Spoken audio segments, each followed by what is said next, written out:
Eno ye program yo ensulo eyenkya wano ku 3 ABN TV. Yiga okutandika olunaku ne Katonda. Omulabi waffe omulungi ennyo wa programu eno ensulo eyenkya. Nyongera nate okuddamu okukwaniriza ku programu eno. Munnange kuliko ekiro. Amannya agange nze Kaganda Joshua Mwesigwa era nga tugenda kuba tutambula wamu naawe okuyita mu ssabbiiti eno yonna nga tutandika olunaku ne Mukama Katonda waffe. Nga twongera okutunulira kasimu kakaffe essuubi ery'ekitiibwa ne wiiki eno yonna Mukama alina ebintu eby'enjawulo by'agenda tusomesa. Nkusaba keera ku makya n'ozuuka baako omuntu omulala gw'oyita tongera okuyiga. Ati tunatandika leka tusabe. Taata omulungi twagala okwebaza olw'okubeera wamu naffe. Tukusaba ojjo tusomese kwe kusaba kwaffe okuyita mu nnyindo lya Yesu Kristo Mukama waffe. Amiina. Oyinza okuba oli eyo ng'olina ekintu kye weebuuza naye ddala Katonda kiki kyatwagaza? Simanyi oba wali okyebuuzizaako naye nze munnange nakyebuuzaako nenfumiitiriza nnyo nti nze nga Kaganda Katonda kiki kyanjagaza. Nazuula ekyokuddibwamu mu kitabo eky'amateeka ekyokubiri essuula y'e10 onyolole 12 nga Bayibuli egamba bw'eti nti ne kaakano Isirayiri Mukama Katonda wo akwagaza ki? Kati waneeno Musa yali agamba abaana ba Isirayiri nti Katonda kiki kyakwagaza? Kyava agamba okutyanga Mukama Katonda wo, okutambuliranga mu makubo ge gonna n'okumwagala, n'okuweereza Mukama Katonda wo n'omutima gwo gwonna n'emmeeme yo yonna. 13 okwekuumanga ebiragiro bya Mukama n'amateeka ge bye nkulagira leero olw'obulungi bwo. Wano tulaba kiki Katonda kyayagaza abaana ba Isirayiri naffe kennyini kyekiruwa. Katonda ayagala tumutyenga.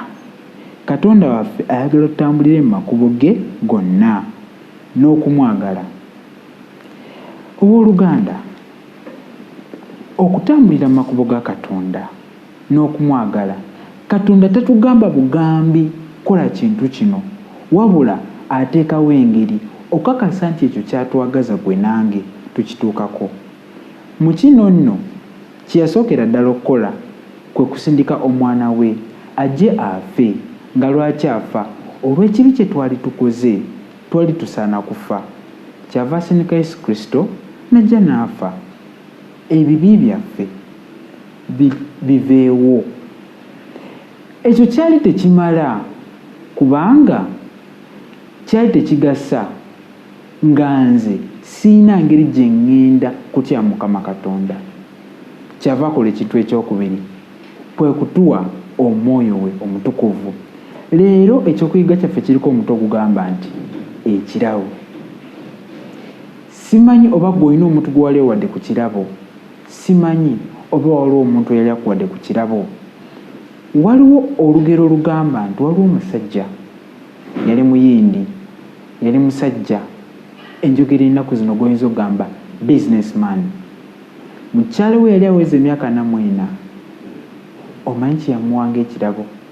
Yamugulira ennyonyi gy'oyinza okuyita private jet, ennyonyi ey'omuntu ng'omu nga ya obukadde bwa $50. So nga ye muganda wa businessman kyava agulira mukyala we eryato ery'okwejalala lya bukadde 80.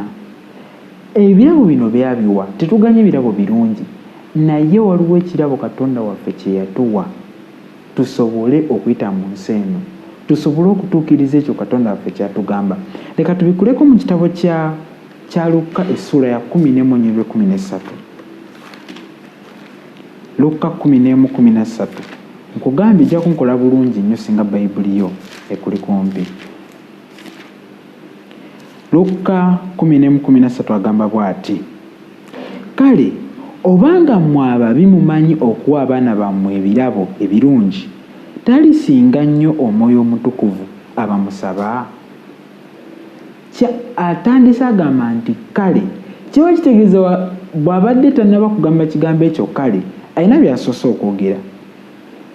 Nabyo katugende tumanye lwaki Yesu aba atuuka n'agamba nti kale, agamba bw'ati. Olunyiriri olw'omwenda essula y'emu. Nange mbagamba mmwe nti musabe muliweebwa, munoonye muliraba, mweyanjule muliggulirwawo, kubanga buli muntu yenna asaba aweebwa, n'anoonya alaba, ne yeeyanjula aggulirwawo. Era ni ku mmwe kitaawe w'omuntu omwana we bw'alimusaba omugaati alimuwa ejjinja, oba ekyennyanja n'amuwa omusota mu kifo ky'ekyennyanja, oba bw'alisaba eggi n'amuwa enjaba. Kale oba mmwe ababi.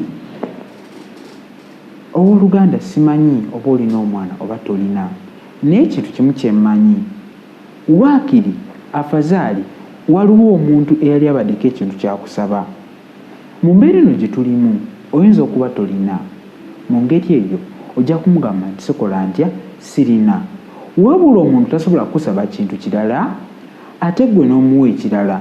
Wano Bayibuli agezaako okuwa ebyokulabirako, okugeza bw'ali musaba omugaati n'amuwa ejjinja, ng'omwana we asobola okusaba omugaati n'omuwa ejjinja, wakiri omugamba sirina. Oba n'amusaba ekyennyanja n'amuwa omusota, ng'omwana wo asobola okusaba ekyennyanja n'omuwa omusota, tekisoboka. Oba n'amusaba eggi n'amuwa enjaba, ng'omwana we asobola okusaba eggi ate gwe n'omuwa enjaba, nga tokimanyi kino ekintu kibi. Kyavaga nti kale mmwe ababi. Njagala tusooke tufumitize ku bigambo ebyo. Obubi buno twabujjawa?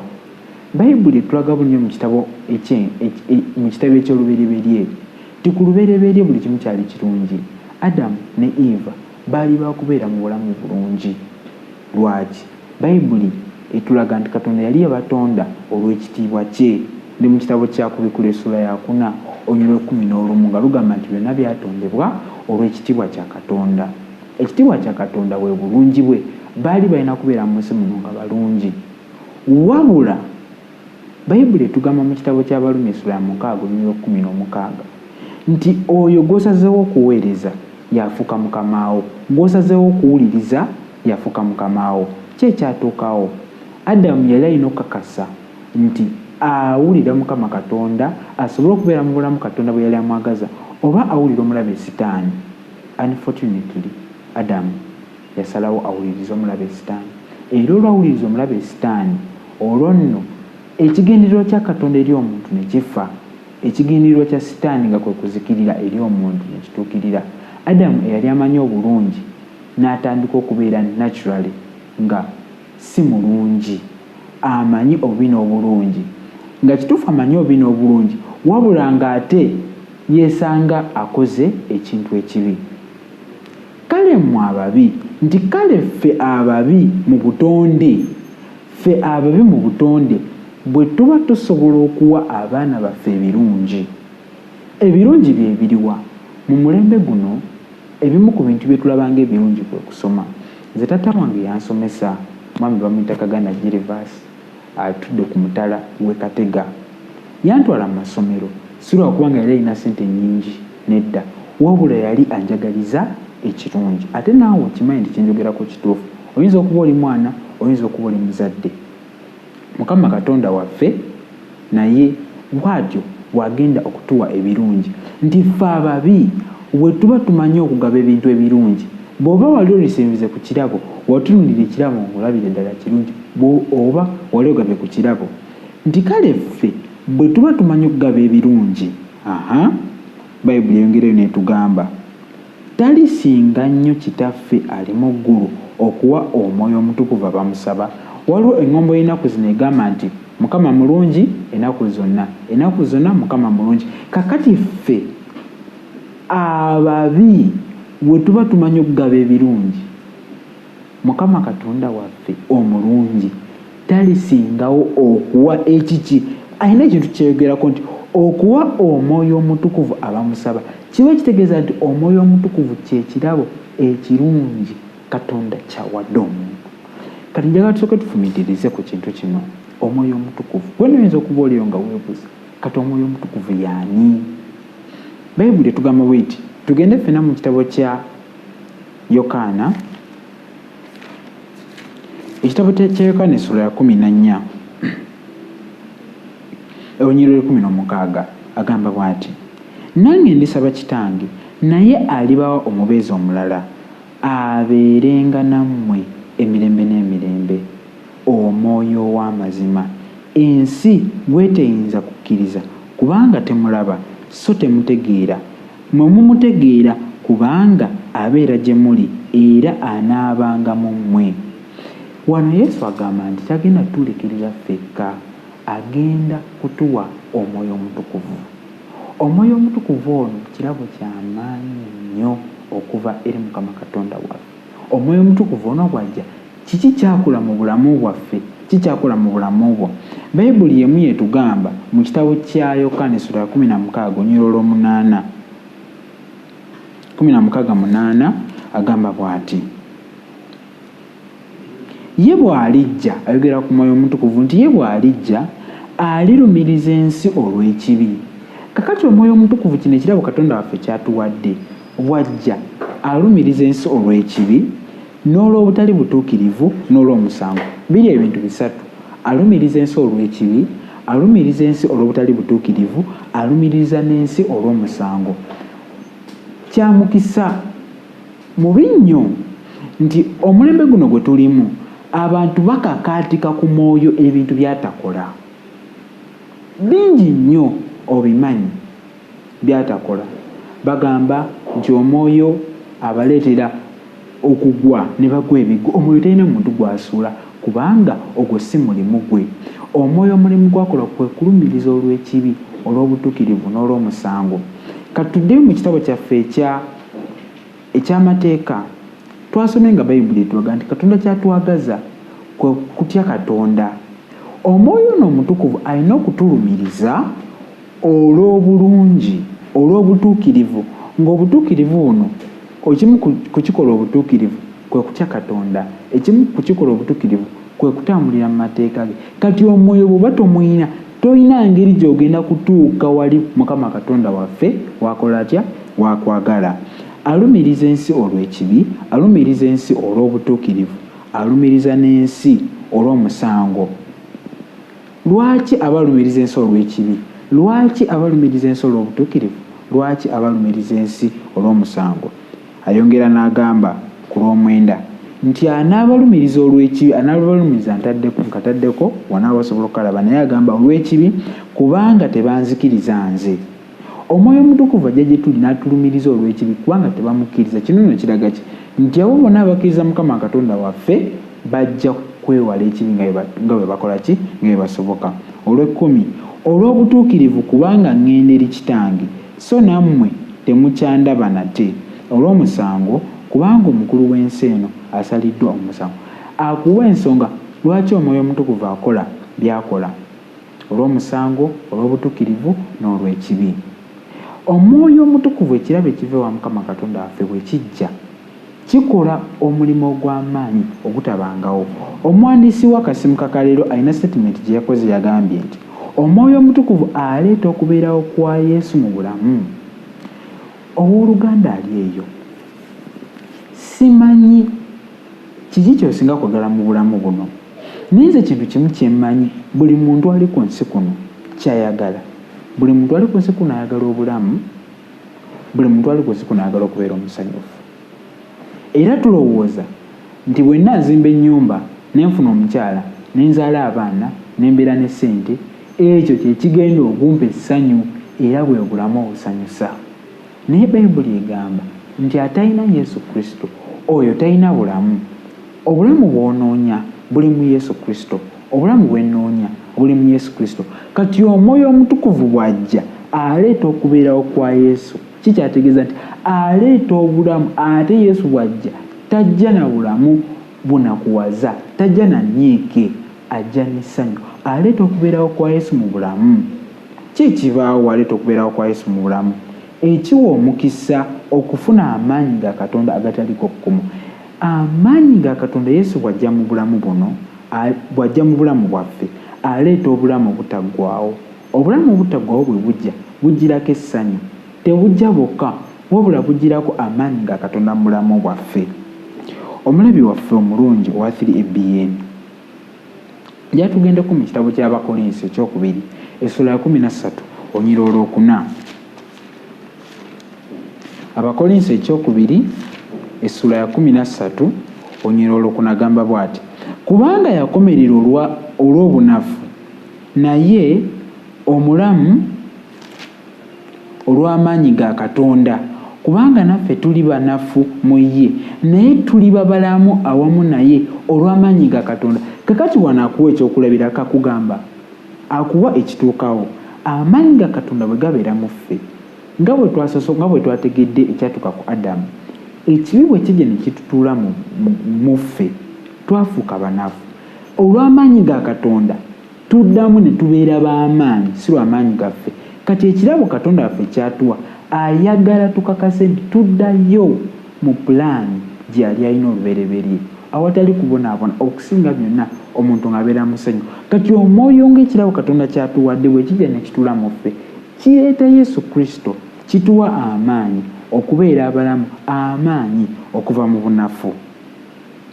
Kyava agamba nti tewabangawo kirabo kinene ekyenkana awali ekyali kiweereddwa olulyo omuntu, nti mu byonna ebiramu Mukama Katonda bye yali atuwadde tewali ekirabo kyali kisinze kirabo kya Mwoyo Mutukuvu.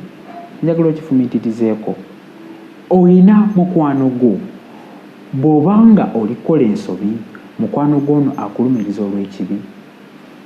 Abasinga tebakikola, wabula akanya kuzza mu buzamaanyi akugamba ndi wamu naawe mu nsonga eno gy'okola. Omwoyo Omutukuvu si bw'atyo bw'akola. Bw'abeera wamu nange agenda kunumiriza olw'ekibi. Bw'abeera wamu nange ajja kunumiriza nti nteekeddwa okutuukirira mu maaso ga Katonda. Bwe nnaagaana ajja kunumiriza nti waliwo omusango ogenda okujja. Era kano ke kabonero akalaga nti okyalina Omwoyo Omutukuvu, nti nina Omwoyo Omutukuvu. Bw'oba olina ekintu ky'okola nga kibi n'owulira okulumirirwa muli, manya bumanya nti gwe ekirabo kya Katonda okikola ki? Okirina. Kati wuliriza, ekirabo kino ekya Katonda takitukakaatikako bukakaati sinakikukako nedda, wabula gwe nange tusalawo okukisigaza oba obutakisigaza. Leka tusomeko mu kitabo kya Ebikolwa by'Abatume. Ebikolwa by'Abatume essula ya 5 onyirwa 32 agamba bw'ati: naffe ffe bajulirwa b'ebigambo ebyo, era Omwoyo Omutukuvu Katonda gwe yawa abamugondera. Wulira, Katonda Omwoyo Omutukuvu amuwa abamugondera. Kati wulira wano, Bayibuli etugamba mu kitabo ky'Abefeso essula esooka onyirwa 13 nti Omwoyo Omutukuvu, actually katusomeyo neme kusoma byange awulo tugobere. Abefeso kye kitabo ekiddako ng'ovudde ku Bagalatiya essula esooka onyirwa 13, Bayibuli egamba bw'eti: era nammwe mu ye bwe mwawulira ekigambo eky'amazima, enjiri ey'obulokozi bwammwe, mwoyo n'okukkiriza bwe mwakkiriza, ne muteekebwako akabonero n'Omwoyo Omutukuvu eyasuubizibwa. Kati wano akugamba nti bwe mwawulira enjiri ne mukkiriza, olwo Omwoyo n'alyoka abakola ki? N'abateekebwako. Kyokka tiri tusome nga tugamba nti Katonda awa Omwoyo Omutukuvu abo abakola ki? Abamugondera. Kiba kitegeeza ki? Nti Omwoyo Omutukuvu abeera mu bulamu bwaffe nga tulumiriza olw'ekibi. Bwe tugaana okukola ekyo Omwoyo kyatugamba, ekiseera kituuka n'akola atya? N'atuggyibwako, kubanga tusome Katonda amulekera abo bokka abakola batya? Abagonda. N'olw'ensonga eyo omulabi waffe omulungi, olunaku olwaleero ng'otandika olunaku olwaleero, simanyi kiki Mwoyo kyali kulumiriza kukola.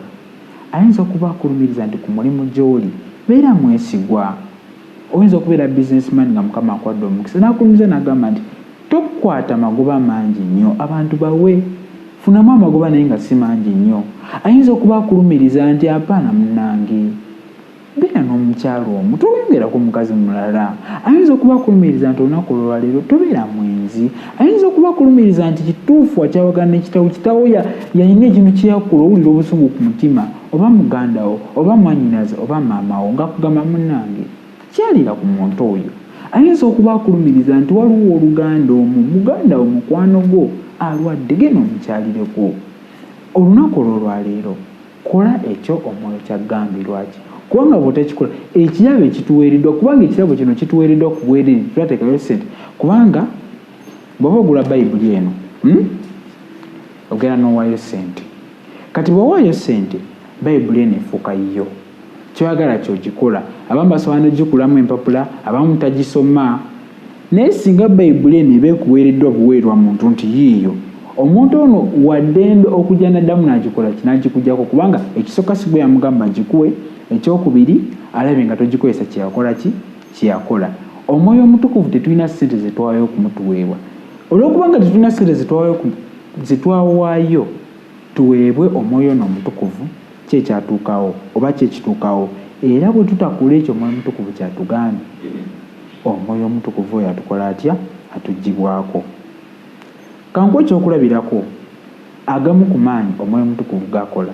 bw'abasse ku lunaku olwa pentekooti omwoyo omutukuvu yakka omwoyo omutukuvu bwe yakka ku lunaku olwa pentekooti oyinza kikiriza nti abantu 13 baabatizibwa ate bayibuli etugamba mu kitabo kya jowero oba mu kitabo kya yoweeri essuula ey'okubiri onyiro olwa 23 bw'oba olina bayibuli esoma yagamba nti mu kaseera ak'oluvannyuma ngenda kusindika enkuba ey'oluvannyuma eno enkuba ey'oluvannyuma egeraageranyizibwa ku mwoyo omutukuvu nti akaseera kanaba kaggwako tukkiriza nti tuli mu kaseera akaggwako katonda waffe agenda tusindikira omwoyo omutukuvu ake wabula omwoyo ono omutukuvu tagenda kumusindikira eri abo abatamulina olwedde omwoyo omutukuvu agenda kusindikibwa kwabo olwedde abamulina ayongere okubagumiza mu kimumaanyi kati kiki essaawa eno katonda waffe kyakwagaza weeteeketeeke obeere mu position katonda mwasobola okuweera omwoyo omutukuvu omwoyo omutukuvu aba alina kyakugambye tokakanyala mutima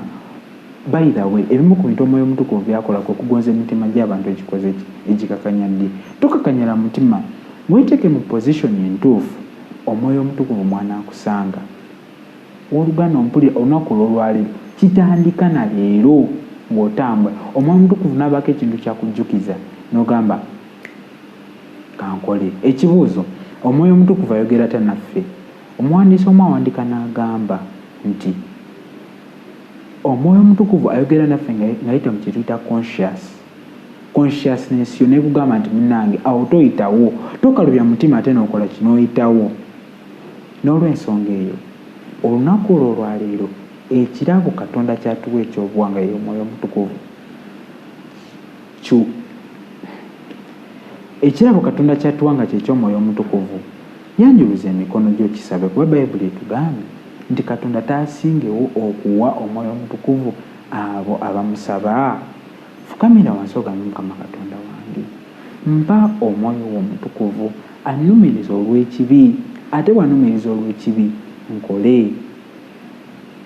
beera bulungi mukama akwongera omukisa leka tusabe taata omulungi twagala okwebaza olw'okuddamu okutujjukiza ebigambo ebifaanana bwe biti tukusaba olunaku olwaleero tuwa omwoyo w'omutukuvu munange ajabeere wamu naffe akole omulimu gwe gwalina okulambula mu bwaffe ate bw'akikola tuwulire kubanga bwe tutaawulire agenda kutuggyibwako bw'atuggyibwako obulamu bwe twagala obulamu obulungi tetujja kuba nabo kubanga bw'abeerawo aleeta yesu kristo n'aleeta n'emirembe yongera okubeera wamu naffe tutamu eddunyira yesu kristo mukama waffe amiina tusinkane olunaku olw'enkya mukama akunkuumire wiraba